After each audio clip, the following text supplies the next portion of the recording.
Bulletin में सबसे पहले बात रायपुर की, जहां आरआई परीक्षा 2024 पेपर लीक के मामले में अब ईओडब्ल्यू और एसीबी ने चार्जशीट पेश की है। बता दें कि 3000 पन्नों की इस चार्जशीट में परीक्षा से पहले प्रश्न पत्र लीक हुआ था, इससे जुड़े साक्ष्य दिए गए। 100 से अधिक अभ्यर्थियों को पेपर बांटा गया था।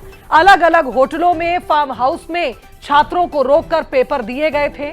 डिजिटल साक्ष्य, सीडीआर और वित्तीय लेन देन की पुष्टि चार्जशीट में हुई है।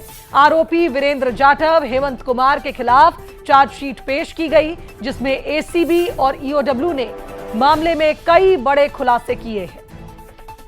तो पेपर लीक मामले में अब चार्जशीट पेश हो गई है और बताया जा रहा है कि इसमें तमाम डिजिटल साक्ष्य, वित्तीय लेन देन की पुष्टि की गई। आरोपी वीरेंद्र जाटव और हेमंत कुमार के खिलाफ इस चार्जशीट में कई ऐसे दावे किए गए हैं जिसके चलते इनकी मुश्किलें और भी ज्यादा बढ़ गई हैं।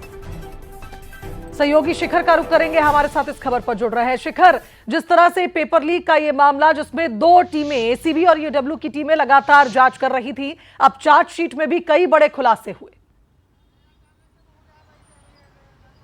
देखिए, छत्तीसगढ़ में राजस्व निरीक्षक की विभागीय भर्ती परीक्षा 2024 में आयोजित की गई थी और इस पूरी भर्ती परीक्षा में कई सवाल खड़े हो रहे थे और जिस तरह से सवाल खड़े किए जा रहे थे, उसके बाद इस पूरे मामले की जांच एसीबी ईओडब्ल्यू कर रही थी। एसीबी ईओडब्ल्यू ने करीब 3000 पन्नों का चार्जशीट पेश किया है और जिस तरह से चार्जशीट पेश किया गया है, उसमें कई अहम और चौंकाने वाले खुलासे जो है वो निकल कर सामने आए हैं। इस बात का जिक्र किया जा रहा था कि इस पूरे मामले में पेपर लीक किया गया था और चार्जशीट में जो बातें निकल कर सामने आई हैं, उसमें इस बात का जिक्र किया गया है कि करीब 100 से ज़्यादा लोगों को ये पेपर जो है वो उपलब्ध कराए गए थे। अलग अलग होटलों में, फार्म हाउस में, रिजॉर्ट में रुकवाकर उन लोगों को पेपर रटवाए गए और इस पूरे मामले की जांच जब एसीबी ईओडब्ल्यू कर रही थी, तो इसी जांच के आधार पर करीब 3000 पेज का जो है चार्जशीट पेश किया गया है। और जिस तरह से ये पूरा मामला निकलकर सामने आया था, एसीबी ईओडब्ल्यू इस पूरे मामले की जांच कर रही है और इसी के तहत एक बड़ी कार्रवाई की गई थी और जिसमें 2 आरोपी जो हैं उनके खिलाफ ये चार्जशीट पेश की गई है। और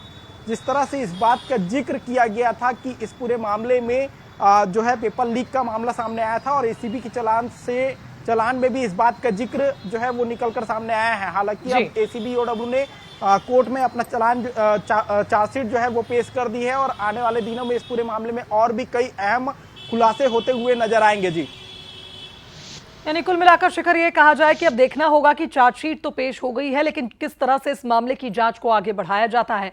बहुत शुक्रिया तमाम अपडेट्स के लिए। और अब